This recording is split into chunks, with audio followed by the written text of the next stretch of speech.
Dears, എല്ലാവർക്കും ദിജോസ് വേൾഡിൻ്റെ പുതിയൊരു വീഡിയോയിലേക്ക് സ്വാഗതം കേട്ടോ.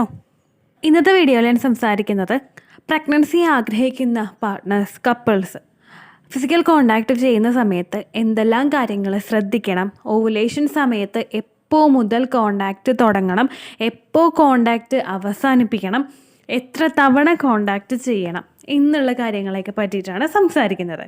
അപ്പോൾ നമുക്ക് വീഡിയോ സ്റ്റാർട്ട് ചെയ്യാം. ഓവുലേഷൻ ഡേറ്റാണ്, ഓവുലേഷൻ ടൈമാണ് ഒരു സ്ത്രീയെ സംബന്ധിച്ചിടത്തോളം അവളെ ഏറ്റവും കൂടുതൽ പ്രഗ്നൻ്റ് ആകാനായിട്ട് സാധ്യതയുള്ള സമയം. ഓവുലേഷൻ ടൈം എന്നത് ഉദ്ദേശിക്കുന്നത് നമ്മുടെ ഏതെങ്കിലും ഒരു അണ്ഡാശയത്തിൽ നിന്ന് മൂപ്പെത്തിയിട്ടുള്ള അണ്ഡം പുറത്തേക്ക് വരുന്നൊരു സമയമാണ് ഓവുലേഷൻ ടൈം എന്ന് പറയുന്നത്. നമുക്ക് രണ്ട് അണ്ഡാശയങ്ങളുണ്ട്, ലെഫ്റ്റ് സൈഡിലും റൈറ്റ് സൈഡിലും. ഇതിൽ നിന്ന് ഏത് അണ്ഡമാണോ മെച്യൂറായിട്ട് പുറത്തേക്ക് വരുന്നത് ആ ഒരണ്ഡം നമ്മുടെ ശരീരത്തിൽ നമ്മുടെ ഫലോപ്പിയൻ ട്യൂബിനകത്തേക്ക് എത്തിയതിന് ശേഷം നമ്മളിലോട്ട് എത്തുന്ന പുരുഷൻ്റെ സ്പേമിലൂടെ അവിടെ കൺസെപ്ഷൻ ഉണ്ടാവുകയും ഫെർട്ടിലൈസേഷൻ നടക്കുകയും ഇംപ്ലാന്റേഷൻ നടക്കുകയും കുഞ്ഞ് ഗ്രോ ആവുകയും ചെയ്യുന്നു. ഈ ഒരു പ്രോസസ്സാണ് അവിടെ നടക്കുന്നത്. സാധാരണയായിട്ട് ഫിസിക്കൽ കോണ്ടാക്റ്റ് ചെയ്യുക എന്ന് പറയുമ്പോഴേക്കും പ്രഗ്നൻസി എക്സ്പെക്റ്റ് ചെയ്യുന്ന പാർട്ട്നേഴ്സ് എപ്പോഴും ഫിസിക്കൽ കോണ്ടാക്റ്റ് ചെയ്യേണ്ടതിൻ്റെ ആവശ്യമില്ല. അതുപോലെ തന്നെ ഒട്ടും ചെയ്യാതെ ഓവുലേഷൻ ടൈമിൽ മാത്രം ചെയ്യേണ്ടതിൻ്റെ ആവശ്യവും ഇല്ല. സാധാരണയായിട്ട് പ്രഗ്നൻസിക്ക് വേണ്ടിയിട്ട് ഫിസിക്കൽ കോണ്ടാക്റ്റ് ചെയ്യുന്ന പാർട്ട്നേഴ്സ് എപ്പോഴും നിങ്ങളുടെ പീരിയഡ്സ് കഴിഞ്ഞ് കഴിഞ്ഞാൽ അടുത്ത ഒരു ദിവസം, നിങ്ങൾക്ക് താല്പര്യമുള്ളൊരു ദിവസം നിങ്ങൾ കോണ്ടാക്റ്റ് ചെയ്യുക. അതിനുശേഷം നിങ്ങൾ പിന്നെ ചെയ്യേണ്ടത് നിങ്ങളുടെ ഫെർട്ടൈൽ ടൈം പീരീഡിലാണ്. ഈ പീരിയഡ്സ് കഴിഞ്ഞിട്ട് പിന്നെ അടുത്ത് തന്നെ നമ്മൾ വരുന്നത് നമ്മുടെ ഫെർട്ടൈൽ ടൈം പീരീഡാണ്, അതായത് നമ്മുടെ ഓവുലേഷൻ ടൈമാണ്. ഈ ഒരു ഫെർട്ടൈൽ ടൈം പീരീഡ് എന്നതുകൊണ്ട് ഉദ്ദേശിക്കുന്നത് സാധാരണ നമ്മുടെ ശരീരത്തിൽ നിന്നും അണ്ഡാശയത്തിൽ നിന്നും എഗ്ഗ് പുറത്തേക്ക് വന്നു കഴിഞ്ഞാൽ ആ എഗ്ഗ് നമ്മുടെ ശരീരത്തിൽ ഏകദേശം മാക്സിമം ഒരു 32 മണിക്കൂറേ നമ്മുടെ ശരീരത്തിൽ ഉണ്ടാവുകയുള്ളൂ.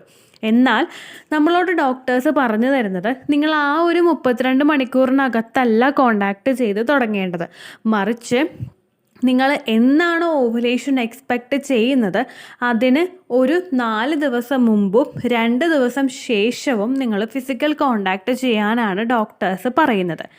4 ദിവസം മുമ്പേ ഫിസിക്കൽ കോണ്ടാക്റ്റ് ചെയ്യാൻ പറയുന്നത് എന്തിനാണെന്ന് വെച്ച് കഴിഞ്ഞാൽ നമ്മുടെ ശരീരത്തിലോട്ട് എത്തുന്ന സെമൻ നമ്മുടെ ശരീരത്തിലെ എൻവയോൺമെൻറ്റ്, നമ്മുടെ ശരീരത്തിലെ കാലാവസ്ഥ നല്ല രീതിക്കാണ് പോകുന്നതെങ്കിൽ നമ്മുടെ ശരീരത്തിൽ ഒരു 5 ദിവസം അല്ലെങ്കിൽ ഒരു 72 മണിക്കൂർ വരെ ഈ സെമൻ നമ്മുടെ ശരീരത്തിൽ ഉണ്ടാകും. അങ്ങനെ അതുണ്ടായിക്കഴിഞ്ഞ് കഴിഞ്ഞാൽ ഓൾറെഡി നമ്മുടെ ശരീരത്തിൽ സ്പേം ഉണ്ടെങ്കിൽ ആ എഗ്ഗുമായിട്ട് പെട്ടെന്ന് ഫെർട്ടിലൈസ് ചെയ്യാനായിട്ട് സാധിക്കും. എഗ്ഗ് ആകെ 32 മണിക്കൂറേ നമ്മുടെ ശരീരത്തിലുള്ളൂ എങ്കിലും സ്പേം നമ്മുടെ ശരീരത്തിൽ 72 മണിക്കൂറോളം നിലനിൽക്കും. ക്വാളിറ്റി ഉള്ള സ്പേം ആണെങ്കിൽ നമ്മുടെ ശരീരം അത്തരത്തിലുള്ളൊരു സാഹചര്യം സ്പേമിന് ഒരുക്കി കൊടുക്കുന്നുണ്ടെങ്കിലും ഈ ഒരു 5 ദിവസമൊക്കെ സ്പേം സെൽസ് നമ്മുടെ ശരീരത്തിൽ നിൽക്കും. അപ്പോൾ മാക്സിമം നിങ്ങൾ ഫിസിക്കൽ കോണ്ടാക്റ്റ് ചെയ്യാൻ ആഗ്രഹിക്കുന്നവർ ഒന്നാമതായിട്ട് ശ്രദ്ധിക്കേണ്ട കാര്യം, എന്നാണോ നിങ്ങളുടെ ഓവുലേഷൻ ഡേറ്റ് ആ ഓവുലേഷൻ ഡേറ്റിന് 4 ദിവസം മുൻപും 2 ദിവസം ശേഷവും നിങ്ങൾ ഫിസിക്കൽ കോണ്ടാക്റ്റ് ചെയ്യുക.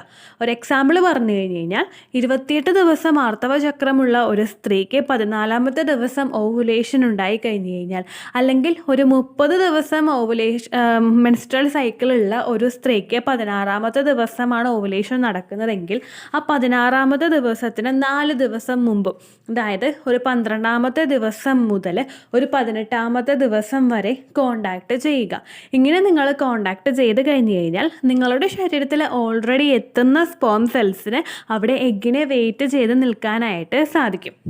അതുപോലെ തന്നെ കോണ്ടാക്റ്റ് ചെയ്യുമ്പോൾ നിങ്ങൾ രണ്ടാമതായിട്ട് ശ്രദ്ധിക്കേണ്ട കാര്യം, ഒന്നിടവിട്ട ദിവസങ്ങളിലോ കഴിയുകയാണെങ്കിൽ ഓരോ ദിവസവും കോണ്ടാക്റ്റ് ചെയ്യാനായിട്ട് ശ്രദ്ധിക്കുക. കാരണം ഒരുപാട് ഫെർട്ടിലിറ്റി ട്രീറ്റ്മെൻറ്റുകളിലൊക്കെ കടന്നു പോയിട്ടുള്ളവർ, അല്ലെങ്കിൽ HCG ഇഞ്ചക്ഷനൊക്കെ എടുത്തിട്ട് മെഡിസിനൊക്കെ എടുത്തിട്ട് പ്രഗ്നൻസി ട്രൈ ചെയ്യുന്നവർ നമ്മൾ ഒരു ദിവസം പോലും കളയാണ്ട് നമ്മൾ മാക്സിമം യൂട്ടിലൈസ് ചെയ്യണം. ഒരു ദിവസവും കളയാണ്ട് യൂട്ടിലൈസ് ചെയ്യാമെന്ന് പറയുമ്പോഴേക്കും മാക്സിമം നിങ്ങളെ കൊണ്ട് പറ്റുന്നുണ്ടെങ്കിൽ ഓരോ ദിവസവും നിങ്ങൾ കോണ്ടാക്റ്റ് ചെയ്യാനായിട്ട് ശ്രമിക്കുക. ഓരോ ദിവസവും കോണ്ടാക്റ്റ് ചെയ്യാനായിട്ട് പറ്റാത്തവരാണ് നിങ്ങളെങ്കിൽ, ഓരോ ജോലി തിരക്കുകൊണ്ടോ മറ്റുള്ള ബുദ്ധിമുട്ടുകളോ കൊണ്ടോ ഓരോ ദിവസവും നിങ്ങൾക്ക് ചെയ്യാൻ പറ്റുന്നില്ല എങ്കിൽ ഒന്നിടവിട്ട ദിവസങ്ങളിലെങ്കിലും നിങ്ങൾ കോണ്ടാക്റ്റ് ചെയ്യുക. ഒരുപാട് ഫെർട്ടിലിറ്റി ട്രീറ്റ്മെൻറ്റ് എടുക്കുന്നവരും പ്രഗ്നൻ്റ് ആകാനായിട്ട് ഒരുപാട് ട്രൈ ചെയ്യുന്നവരും ആ ഒരു മെത്തേഡ് ഫോളോ ചെയ്യുന്നത് എന്തുകൊണ്ടും നല്ലതായിരിക്കും. മൂന്നാമതായിട്ട് നിങ്ങൾ ശ്രദ്ധിക്കേണ്ട ഒരു കാര്യം, ഏത് സമയത്താണ് കോണ്ടാക്റ്റ് ചെയ്യേണ്ടത്. ഏത് സമയം എന്ന് ഉദ്ദേശിക്കുന്നത് രാവിലെ, ഉച്ചയ്ക്ക്, വൈകുന്നേരം, രാത്രി, ഇങ്ങനെയുള്ള ആ ഒരു ടൈമിൽ ഏത് സമയത്താണ് നമ്മൾ കോണ്ടാക്റ്റ് ചെയ്യേണ്ടത് എന്ന് ചോദിച്ചു കഴിഞ്ഞ് കഴിഞ്ഞാൽ, സാധാരണയായിട്ട് പുരുഷൻ്റെ ശരീരത്തിലെ ആ ഒരു സ്പേം സെൽസ് ഏറ്റവും കൂടുതൽ എനർജറ്റിക് ആയിട്ടും ഏറ്റവും കൂടുതൽ ക്വാളിറ്റിയിലും കാണപ്പെടുന്നത് മോർണിംഗിലെ ടൈമിലായിരിക്കുള്ളൂ. ആ ഒരു ഏർലി മോർണിംഗ് ടൈമിൽ, രാവിലത്തെ ആ ഒരു സമയത്ത് നമ്മൾ ഉറങ്ങി എഴുന്നേൽക്കുന്ന ആ ഒരു സമയം എന്ന് പറയുന്നത്, ഒരു പുരുഷനാണെങ്കിലും ഒരു സ്ത്രീ ആണെങ്കിലും ഉറങ്ങി എഴുന്നേൽക്കുന്ന ആ ഒരു സമയം എന്ന് പറയുന്നത് അവർ ഏറ്റവും കൂടുതൽ എനർജറ്റിക് ആയിട്ടിരിക്കുന്ന ഒരു സമയമാണ്. നമ്മുടെ ശരീരത്തിൽ ഒരുപാട് ആക്ടിവിറ്റീസ് ആ ഒരു സമയത്ത് നടക്കുന്നുണ്ട്, നമ്മൾ ഉറങ്ങുന്ന സമയത്ത്. അതുപോലെ തന്നെ ഇപ്പോൾ സ്പേമിൻ്റെ പ്രൊഡക്ഷൻ ആയാലും ഒക്കെ ആ ഒരു സമയത്ത് ഇതെല്ലാം നടക്കുമ്പോഴേക്കും നമ്മൾ കൂടുതൽ എനർജറ്റിക് ആയി നല്ല ആരോഗ്യത്തോടു കൂടി നമ്മൾ എഴുന്നേറ്റ് വരും. ഇങ്ങനെ വരുന്ന ആ ഒരു സമയത്ത് പ്രൊഡ്യൂസ് ചെയ്യുന്ന സ്പേം സെൽസിനും അത്രയധികം തന്നെ ക്വാളിറ്റിയും ഉണ്ടാകും. അപ്പോൾ മാക്സിമം നിങ്ങൾ കോണ്ടാക്ട് ചെയ്യുന്നവരാണ്, ഫിസിക്കൽ കോണ്ടാക്ട് ചെയ്ത് ഒരുപാടായിട്ട് നിങ്ങൾ ട്രൈ ചെയ്യുന്നുണ്ട്, പ്രഗ്നൻ്റ് ആകാനായിട്ട് ഒരുപാട് നാളായിട്ട് നിങ്ങൾ ശ്രമിക്കുന്നുണ്ടെങ്കിൽ നിങ്ങൾ കഴിവതും മോർണിംഗിൽ കോണ്ടാക്ട് ചെയ്യാനായിട്ട് ശ്രദ്ധിക്കുക. അതുപോലെ തന്നെ ഓരോ ദിവസവും കോണ്ടാക്ട് ചെയ്യാനായിട്ട് ശ്രദ്ധിക്കുക. ഓരോ ദിവസവും കോണ്ടാക്ട് ചെയ്യാനായിട്ട് സാധിക്കുന്നില്ല എങ്കിൽ ഒന്നിടവിട്ട ദിവസങ്ങളിലെങ്കിലും നിങ്ങൾ കോണ്ടാക്ട് ചെയ്യുക. അതുപോലെ തന്നെ ഓവുലേഷൻ ഡേറ്റിന് 4 ദിവസം മുമ്പും 2 ദിവസം ശേഷവും നിങ്ങൾ കോണ്ടാക്ട് ചെയ്യാൻ പ്രത്യേകം ശ്രദ്ധിക്കുക. ഓവുലേഷൻ ഡേറ്റ് എങ്ങനെ കാൽക്കുലേറ്റ് ചെയ്യണം എന്നതിനെ പറ്റിയിട്ടൊരു വീഡിയോ നമ്മുടെ ചാനലിലുണ്ട്. അതിൻ്റെ ലിങ്ക് ഞാൻ കൊടുത്തേക്കാം, നിങ്ങൾ കണ്ടിട്ടില്ലെങ്കിൽ കണ്ടു നോക്കുക. അതുപോലെ തന്നെ എങ്ങനെയാണ് നമ്മൾ ഓവുലേഷൻ ടെസ്റ്റ് കിറ്റ് ഉപയോഗിക്കേണ്ടതെന്നതിനെ പറ്റിയിട്ടും വീഡിയോ ചെയ്തിട്ടുണ്ട്.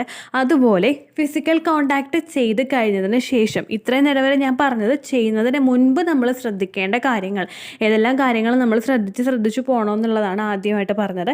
ഇനി ഇത് ചെയ്ത് കഴിഞ്ഞ് കഴിഞ്ഞാൽ എന്തെല്ലാം കാര്യങ്ങൾ ശ്രദ്ധിക്കണം എന്നതിനെ പറ്റിയിട്ടും വീഡിയോ ചെയ്തിട്ടുണ്ട്. അതിൻ്റെ ലിങ്കും ഞാൻ കൊടുത്തേക്കാം, നിങ്ങൾ കണ്ടിട്ടില്ലെങ്കിൽ കണ്ടു നോക്കുക. അതുപോലെ തന്നെ ഒരുപാട് നാളായിട്ട് ട്രൈ ചെയ്തിട്ടും പ്രഗ്നൻ്റ് ആകാത്തവർ ഏത് പൊസിഷനാണോ ഓപ്റ്റ് ചെയ്യേണ്ടത് എന്നതിനെ പറ്റിയിട്ടും വീഡിയോ ചാനലിലുണ്ട്, നിങ്ങളതും കണ്ടിട്ടില്ലെങ്കിൽ കണ്ടു നോക്കുക കേട്ടോ. അപ്പോൾ ഇത്രയേ ഉള്ളൂ വീഡിയോ. യൂസ്ഫുൾ ആയിട്ടുണ്ടാകുമെന്ന് വിശ്വസിക്കുന്നു. യൂസ്ഫുൾ ആയിട്ടുണ്ടെങ്കിൽ ലൈക്ക് ചെയ്യുക, ഫ്രണ്ട്സിനൊക്കെ ഷെയർ ചെയ്ത് കൊടുക്കുക കേട്ടോ. ചാനൽ ഇഷ്ടമായിട്ടുണ്ടെങ്കിൽ മാത്രം സബ്സ്ക്രൈബ് ചെയ്ത് സപ്പോർട്ട് ചെയ്യുക. എന്തെങ്കിലും സംശയം ഉണ്ടെങ്കിൽ കമൻറ്റിൽ ചോദിക്കുക. പേഴ്സണലായിട്ട് എന്തെങ്കിലും സംശയം ഉണ്ടെങ്കിൽ മെയിൽ ഐ ഡി ഡിസ്ക്രിപ്ഷൻ ബോക്സിലുണ്ട്, അതിലേക്ക് മെയിൽ ചെയ്യുക കേട്ടോ. അപ്പോൾ അടുത്തൊരു യൂസ്ഫുൾ വീഡിയോ ആയിട്ട് നമുക്ക് വീണ്ടും കാണാം. ബൈ.